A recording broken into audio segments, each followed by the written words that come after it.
नमस्कार, मैं हरी। आप देख रहे हैं डिटेल न्यूज झारखंड। आइए जानते हैं झारखंड की प्रमुख खबरों को। अगर आप चैनल में नए हैं तो चैनल को सब्सक्राइब अवश्य कर लें ताकि झारखंड की हर छोटी बड़ी खबर आप तक पहुंचा सकें। डबल रोल ने मचाई सनसनी। आप भी देखिए, हेमंत सोरेन को सामने देखकर खुद हेमंत सोरेन भी रह गए दंग। दरअसल आपको बता दूं, झारखंड के मुख्यमंत्री हेमंत सोरेन अपने हमशक्ल मुन्ना लोहरा को सामने देखकर हैरान रह गए। रांची के हटिया निवासी और रंगमंच के कलाकार मुन्ना लोहरा बुधवार को सीएम आवास में मुख्यमंत्री हेमंत सोरेन से मिलने पहुंचे थे। आपको बता दूं, जेल जाने के बाद हेमंत सोरेन ने दाढ़ी और बाल बढ़ा ली है। हेमंत सोरेन की तरह ही मुन्ना लोहरा भी इन दिनों सुर्खियों में बने हुए हैं। मीडिया में मुन्ना लोहरा की तस्वीर दिखने के बाद हेमंत सोरेन ने खुद उन्हें मिलने के लिए बुलाया और सामने में अपने हमशक्ल को देखकर कुछ पल के लिए सीएम हेमंत सोरेन भी दंग रह गई। खास बात यह रही कि मुन्ना लोहरा भी सीएम हेमंत सोरेन के बड़े प्रशंसक भी हैं। इस मौके पर मुख्यमंत्री हेमंत सोरेन ने मुन्ना लोहरा से कहा है कि लोग ऐसा कहते हैं कि अलग राज्य झारखंड आंदोलन के समय दिसम गुरु शिबू सोरेन के जैसे कई हमशक्ल दिखा करते थे। आज उन्हें यह बातें याद आ रही है और आज संयोग है कि मेरे ही सामने मेरे ही हमशक्ल के मुन्ना लोहरा मेरे साथ बैठे हैं। तो वहीं इस अवसर पर मुख्यमंत्री हेमंत सोरेन ने मुन्ना लोहरा को अपने क्षेत्र में आगे बढ़ने की शुभकामनाएं दी। उत्पाद सिपाही बहाली की दौड़ में जान गंवा चुके मृतकों के परिजनों को मिलेगा 4 लाख रुपए की मुआवजा। दरअसल आपको बता दें, उत्पाद सिपाही बहाली की दौड़ में मृतकों के परिजनों को हेमंत सोरेन की सरकार 4 लाख रुपए का मुआवजा देगी। सूत्रों के हवाले से एक खबर मिली है। बता दें कि उत्पाद सिपाही बहाली की दौड़ के दरमियान लगभग 1.5 दर्जन अभ्यर्थियों की मौत हो चुकी है। इसे लेकर विपक्षी पार्टी बीजेपी राज्य सरकार पर हमलावर रही है। तो वहीं अब हेमंत सरकार मृतकों के परिजनों को 4 लाख रुपए देने की ऐलान कर दिया है। डेमोग्राफी चेंज की ना कोई तस्वीर ना ही कोई आंकड़ा, हेमंत सोरेन। दरअसल आपको बता दूं, खराब मौसम और हेलीकॉप्टर उड़ान नहीं भर पाने के कारण मुख्यमंत्री हेमंत सोरेन साहिबगंज के भोगनाडीह नहीं जा सके।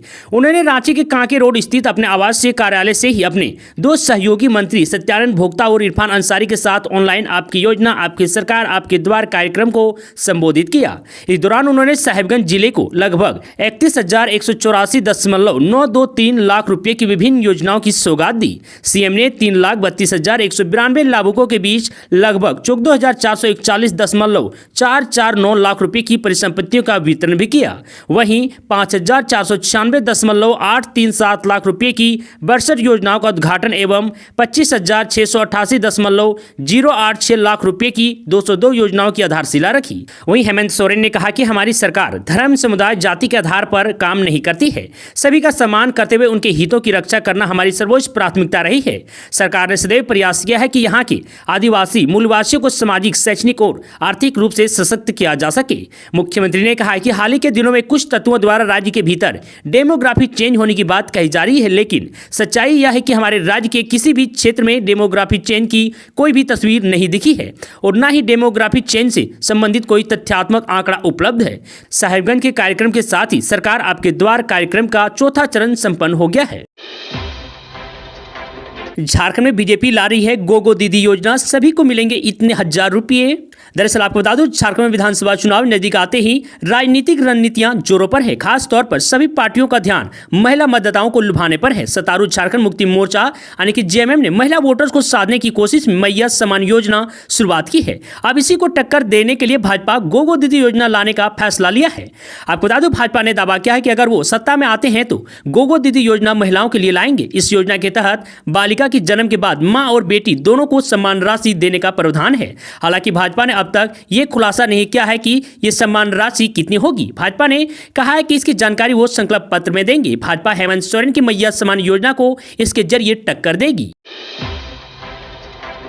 झारखंड में पुलिस कर्मियों की तरह डॉक्टरों को भी मिलेगा वर्ष में 13 महीने का वेतन, स्वास्थ्य मंत्री ने की घोषणा। दरअसल आपको बता दूं, सरकारी चिकित्सकों को भी पुलिस कर्मियों की तरह वर्ष में 13 महीने का मानदेय मिलेगा। स्वास्थ्य मंत्री बन्ना गुप्ता ने बुधवार को आईएमए झारखंड तथा झांसा के पदाधिकारियों के साथ हुई बैठक में इसका आश्वासन दिया। आईएमए तथा झांसा के पदाधिकारियों का कहना है कि स्वास्थ्य सेवा भी पुलिस सेवा की तरह आकस्मिक सेवा है, इसलिए यह लाभ उन्हें मिलना चाहिए। और वहीं इधर बैठक में उत्तर प्रदेश की तर्ज पर 50 बेड तक के अस्पतालों को क्लिनिकल एस्टेब्लिशमेंट एक्ट से मुक्त करने पर भी सहमति बनी। इससे अधिक बेड के अस्पताल ही इस एक्ट के दायरे में आएंगे। इस संबंध में शीघ्र ही आदेश जारी किया जाएगा। बैठक में स्वास्थ्य सचिव अजय कुमार सिंह व अन्य पदाधिकारी भी उपस्थित थे। आज जेएसएससी सीजीएल का आंसर की होगी जारी, तो वहीं 10 दिनों के अंदर रिजल्ट भी होगी जारी। दरअसल आपको बता दो आज झारखंड कर्मचारी चयन आयोग जेएसएससी की ओर से प्रेस कॉन्फ्रेंस किया गया। इस दौरान बताया गया कि 21-22 सितंबर 2024 को ली गई जेएसएससी सीजीएल परीक्षा की आंसर की आज जारी कर दी जाएगी। वहीं 10 दिनों के अंदर जेएसएससी सीजीएल का रिजल्ट भी जारी कर दिया जाएगा। वहीं आपको बता दें कि कुछ छात्रों की तरफ से आरोप लगाया जा रहा है कि इस बार भी पेपर लीक हो गया है। इस आरोप पर आयोग ने कहा है कि परीक्षा में किसी प्रकार की धांधली या पेपर लीक नहीं हुई है। प्रश्न पत्र कई चरणों में सील किए गए थे। परीक्षा पूरी पारदर्शिता के साथ हुई है। अगर कोई छात्र प्रमाण के साथ सामने आते हैं तो इसकी जांच करवाई जाएगी। अभी तक हमारे पास कोई अभ्यर्थी नहीं आया है। दाने दाने के मोहताज हुए झारखंड के 70 मजदूर 5 महीने से नहीं मिली सैलरी, वीडियो जारी कर बताया दर्द। दरअसल आपको बता दूं रोजी रोटी की तलाश में विदेश गए मजदूरों को वहां पर तबाह होने और फंसने का सिलसिला जारी है। झारखंड के प्रवासी मजदूरों के विदेश में फंसे होने का मामला एक बार फिर मलेशिया से सामने आया है। इस बार झारखंड के 70 प्रवासी मजदूर मलेशिया में फंसे हुए हैं। पिछले 4 माह से मजदूरों को कंपनी द्वारा मजदूरी भुगतान नहीं किया जा रहा है। मजदूरों के सामने खाने पीने का संकट खड़ा हो गया है। मजदूरों ने सोशल मीडिया पर वीडियो शेयर कर अपनी दुर्दशा बताई है और सरकार से वतन वापसी की गुहार लगाई है। साथ ही उन्होंने बकाया वेतन के भुगतान की भी मांग की है। तो भी प्रवासी मजदूरों के हित में काम करने वाले सिकंदर अली ने भारत सरकार और राज्य सरकार से मजदूरों की मदद की अपील की। उन्होंने कहा कि रोजगार की कमी के कारण झारखंड में हर दिन कहीं ना कहीं से ऐसे मामले सामने आ रहे हैं। लोग रोजी रोटी की तलाश में विदेश जाते हैं, वहां उन्हें प्रताड़न का सामना करना पड़ता है। ऐसे में बड़ी मुश्किल से मजदूर अपने वतन वापस लौट पा रहे हैं। सरकार को मजदूरों के पलायन को रोकने के लिए रोजगार की व्यवस्था करने की जरूरत है। उन्होंने बताया कि झारखंड के 70 मजदूर मलेशिया में फंसे हुए हैं। वहां फंसे हुए मजदूर हजारीबाग, गिरिडीह, बोकारो और धनबाद जिले के रहने वाले हैं। हमारी सरकार आएगी तो झारखंड के लिए खजाना खोल देगी, रवि किशन। दरअसल आपको बता दूं पलामू जिले के पांकी और लातेहार जिले के बालूमाथ में गोरखपुर सांसद रवि किशन ने भाजपा की परिवर्तन यात्रा में शामिल हुए। परिवर्तन सभा को संबोधित करते हुए रवि किशन ने कहा है कि यह परिवर्तन यात्रा राज्य सरकार को उखाड़ फेंकने आई है। उन्होंने एक फिल्म का डायलॉग याद करते हुए कहा, जली को याग कहते हैं, बुझी को राख कहते हैं और जिस आग से बारूद बने उसे दुनिया के बड़े नेता नरेंद्र मोदी गरीबों का मसीहा कहते हैं। उन्होंने बालूमाथ में सभा को संबोधित करते हुए कहा है कि समय आ गया है, बिंदु बनकर वोट करने निकलो। अब जात पात में नहीं बंटना है, जब बंटोगे तो कटोगे, इसलिए बांटना नहीं है। सभी को एक साथ रहना है, सभी जात बिरादरी एक साथ रहना है। देश को अद्भुत प्रधानमंत्री मिले हैं, विश्व में सबसे बड़े नेता मिले हैं जो निस्वार्थ संत हैं, उन्हें जाने नहीं देना है। रवि किशन आगे कहा कि प्रधानमंत्री नरेंद्र मोदी जी ने आदिवासी समाज को आगे बढ़ाने का काम किया है और देश के सर्वोच्च पद पर आदिवासी महिला श्रीमती द्रौपदी मुर्मू को राष्ट्रीय पद पर बिठाया है। उन्होंने कहा कि आज झारखंड में गठबंधन सरकार आदिवासी समाज में लव जिहाद का बहुत बड़ा साजिश रच रही है। यही बताने हम यहाँ आए हैं। राज्य में आदिवासियों के साथ हिंदू समाज खतरे में है, जिसे हमें बचाना है।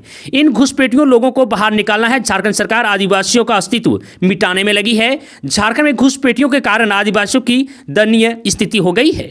लगातार आदिवासियों की जनसंख्या घट रही है, यह चिंता का विषय है। अगर झारखंड में भाजपा की सरकार बनी तो घुसपैठियों को खदेड़ कर निकालेंगे। धनबाद में उत्पाद विभाग की कार्रवाई में मिनी नकली शराब फैक्ट्री का क्या भंडाफोड़, भारी मात्रा में नकली शराब और स्टिकर बरामद। दरअसल आपको बता दूं धनबाद उपायुक्त व उत्पाद विभाग के वरीय अधिकारियों के निर्देश पर बुधवार को धनबाद उत्पाद विभाग की टीम और निरसा थाना अंतर्गत स्थानीय पुलिस ने संयुक्त रूप से छापेमारी कर भारी मात्रा में अवैध नकली अंग्रेजी शराब बरामद किए हैं। निरसा थाना के 21 मॉडल नामक जगह में छापेमारी टीम ने श्रीनाथ हेमरम के घर में छापेमारी कर अवैध नकली मिनी शराब फैक्ट्री का भंडाफोड़ किया है। इस दौरान पुलिस ने भारी मात्रा में अंग्रेजी नकली शराब बरामद किया है। पिछले कई दिनों से एक घर में अवैध अंग्रेजी शराब बनाने की शिकायत मिल रही थी, जिसके बाद उत्पाद विभाग की टीम ने बुधवार को उक्त स्थल पर छापेमारी किया। इस दौरान तस्कर मौके से भाग निकला। वहीं पुलिस ने मौके पर भारी मात्रा में बनी नकली अंग्रेजी शराब, जिसमें 140 लीटर स्प्रीट, 15 पेटी विभिन्न ब्रांड की नकली अंग्रेजी शराब, ड्रम, गैलन, बोतल, बियर का खाली कैन व विभिन्न शराब की कंपनियों की स्टिकर समेत शराब बनाने की अन्य सामग्री को बरामद कर जब्त कर लिया है।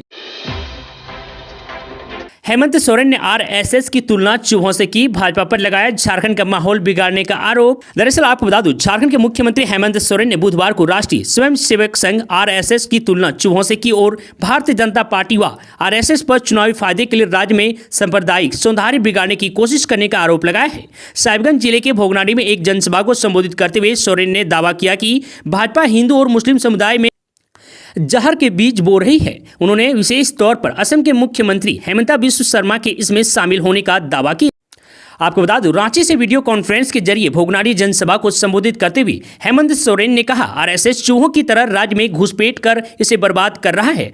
जब भी आप उन्हें गांव में हंडिया और दारू के साथ दाखिल होते देखें तो उनका पीछा कर खदेड़ दें। वे चुनाव से पहले राजनीतिक लाभ के लिए सांप्रदायिक और शांति और तनाव पैदा करना चाहते हैं। तो वहीं सोरेन ने आरोप लगाया है कि भाजपा समुदाय के बीच नफरत को बढ़ावा देने पर आमदा है। इसके साथ ही उन्होंने मंदिरों और मस्जिदों में मांस फेंकने जैसी भड़काऊ घटनाओं में वृद्धि की आशंका जताई। उन्होंने कहा कि हिंदू मुस्लिम सिख ईसाई की बातें अब शुरू होगी, गांव-गांव में यही सब करेंगे। कई मंदिर मस्जिद में ये असामाजिक तत्वों के जरिए साजिश रचने की कोशिश करेंगे। याद रखिएगा, जो लोग इस तरह का कार्य करेगा उन लोगों को पकड़कर रखिएगा और पुलिस के हवाले कर दीजिएगा। किसी से डरने की कोई जरूरत नहीं है।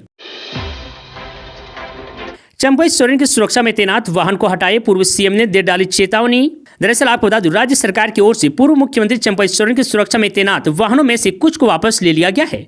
इससे पूर्व उनके घर पर तैनात सुरक्षा कर्मियों को भी हटा दिया गया था। आपको बता दूं, वाहन व गार्ड को वापस ले लिए जाने की बात को चंपई सोरेन ने अपने एक्स हैंडल पर शेयर किया है। उन्होंने एक्स हैंडल पर लिखा है कि झारखंड में अपने लोगों के बीच उन्हें किसी भी प्रकार की सुरक्षा की जरूरत नहीं है। एक पूर्व मुख्यमंत्री की सुरक्षा से खिलवाड़ की इस राजनीतिक साजिश का जवाब राज्य की जनता देगी। उन्होंने अपनी पोस्ट में यह भी लिखा है कि सभी नियमों एवं प्रोटोकॉल को दरकिनार करते भी राज्य सरकार ने उनकी सुरक्षा में लगे वाहनों को वापस बुला लिया है। बता दें कि जब तक चंपई सोरेन झामुमो में थे तब तक सब कुछ ठीक चल रहा था, लेकिन उनके भाजपा में जाते ही सब कुछ बदल गया। आपको बता दूं, फिलहाल अभी चंपई सोरेन क्षेत्र भ्रमण पर हैं। ऐसे में उनके साथ लोगों की भीड़ चल रही है। यही वजह है कि ऐसे समय में सुरक्षा वापस लिए जाने की घटना से सवाल खड़े हो रहे हैं। इधर देखते हुए स्वयं मुख्यमंत्री अब तक 3 से 4 बार कोल्हान का दौरा कर चुके हैं। प्रधानमंत्री जी, राज्य का 1.36 लाख करोड़ का बकाया दे दीजिए। सीएम हेमंत सोरेन ने नरेंद्र मोदी को लिखी चिट्ठी। दरअसल आपको बता दूं, झारखंड के सीएम हेमंत सोरेन ने पीएम नरेंद्र मोदी को चिट्ठी लिखी है। इस चिट्ठी को सीएम हेमंत सोरेन ने सोशल मीडिया एक्स पर जारी किया है, जिसमें लिखा है, राज्य का बकाया 1,36,000 करोड़ रुपए दे दीजिए, यह हमारा हक है। चिट्ठी में यह भी लिखा है कि झारखंडियों का हक मांगो तो जेल में डाल देते हैं, पर हम हक के लिए हर कुर्बानी देने के लिए तैयार हैं। हम बीजेपी के सहयोगी राज्य की तरह स्पेशल स्टेट की मांग नहीं कर रहे हैं, ना ही केंद्र बजट का बड़ा हिस्सा मांग रहे हैं, बस हमारा हक दे दीजिए। आपको बता दूं, सोशल मीडिया पर चिट्ठी जारी करते हुए हेमंत सोरेन ने लिखा, हमारी मांग सिर्फ न्याय की है, विशेषाधिकार की नहीं। झारखंड के लोगों को अपने राज्य के लिए लंबा संघर्ष किया है। अब हम चाहते हैं कि हमारे संसाधनों और अधिकारों का उचित उपयोग हो। हम अपने बकाये के 1,36,000 करोड़ से झारखंड को विकास के नए पथ पर ले जाएंगे। ऐसा विकास जो हमारे पर्यावरण, आदिवासी, मूलवासी और हर एक झारखंड समुदाय को हितों की रक्षा करे। हम शिक्षा और स्वास्थ्य सेवा में सुधार करेंगे ताकि हमारे बच्चों का भविष्य उज्जवल हो सके। हम अपनी भाषा और संस्कृति और बेहतर संरक्षण करेंगे ताकि हमारा पहचान बनी रहे। हम हमारे युवाओं को रोजगार के नए आयाम उपलब्ध कराएंगे और रोजगार के अभाव में उचित भत्ता देंगे। हेमंत सोरेन ने पीएम मोदी से आग्रह किया है कि हमारे हक और पैसों पर केंद्र सरकार जल्द फैसला करे और झारखंड के विकास में बाधा न बने बल्कि सहयोगी बने। हम अपने अधिकारों के लिए लड़ेंगे, चाहे इसके लिए कितनी भी कठिनाइयों का सामना करना पड़े। झारखंड की धरती पर जन्मे हर व्यक्ति का यह कर्तव्य है कि वह अपने राज्य के हितों की रक्षा करे और हम एकजुट होकर अपने अधिकारों के लिए आवाज उठाएंगे। नाबालिग लड़की के साथ दुष्कर्म के आरोपी को 25 वर्ष श्रम कारावास की सजा। दरअसल आपको बता दूं, स्पेशल पोक्सो कोर्ट सर्ट डीजे प्रथम कुमार पवन की अदालत ने जेल में बंद आरोपी को नाबालिग लड़की के साथ दुष्कर्म करने के मामले में दोषी पाकर सजा दी है। कोर्ट ने आरोपी को पोक्सो एक्ट की धारा 6 के तहत 25 वर्ष श्रम कारावास की सजा तथा 1 लाख रुपये जुर्माना भी लगाया है। जुर्माना नहीं भरने पर आरोपी को अलग से 1 वर्ष श्रम कारावास की सजा काटनी होगी। हालांकि कोर्ट ने आरोपी को 366 भादवी में दोषी पाकर 7 वर्ष क्रम कारावास की सजा और 50,000 रुपये जुर्माना लगाया है। साथ ही कोर्ट ने दोनों सजा साथ साथ चलाने का आदेश दिया है। आपको बता दूं, सजावार आरोपी विकास कुमार यादव उर्फ अजीत महागमा थाना क्षेत्र के चिचोरी का रहने वाला है। चिकित्सकों की सुरक्षा के लिए बनेगा टास्क फोर्स, स्वास्थ्य मंत्री के साथ आईएमए की बैठक में हुआ फैसला। दरअसल आपको बता दूं, झारखंड इंडियन मेडिकल एसोसिएशन के प्रतिनिधि मंडल के साथ स्वास्थ्य मंत्री बन्ना गुप्ता, प्रधान सचिव अजय कुमार सिंह, एनएचएम के एमडी अबू इमरान और रिम्स के निर्देशक की उपस्थिति में महत्वपूर्ण बैठक हुई। इसमें चिकित्सकों की सुरक्षा समेत विभिन्न विषयों पर सकारात्मक बातचीत हुई। आपको बता दूं, बैठक में जिन मुद्दों को सहमति मिली है वे मुद्दे हैं, सुप्रीम कोर्ट के आदेश अनुसार नेशनल टास्क फोर्स के गठन में इंडियन मेडिकल एसोसिएशन एवं जूनियर डॉक्टर्स एसोसिएशन के प्रतिनिधि को सम्मिलित करने पर सहमति बनी। अगला मुद्दा है श्रावणी मेला में प्रतिनियुक्त चिकित्सकों की टीए का अलग से आवंटन देने पर विचार करने की घोषणा माननीय स्वास्थ्य मंत्री द्वारा की गई है।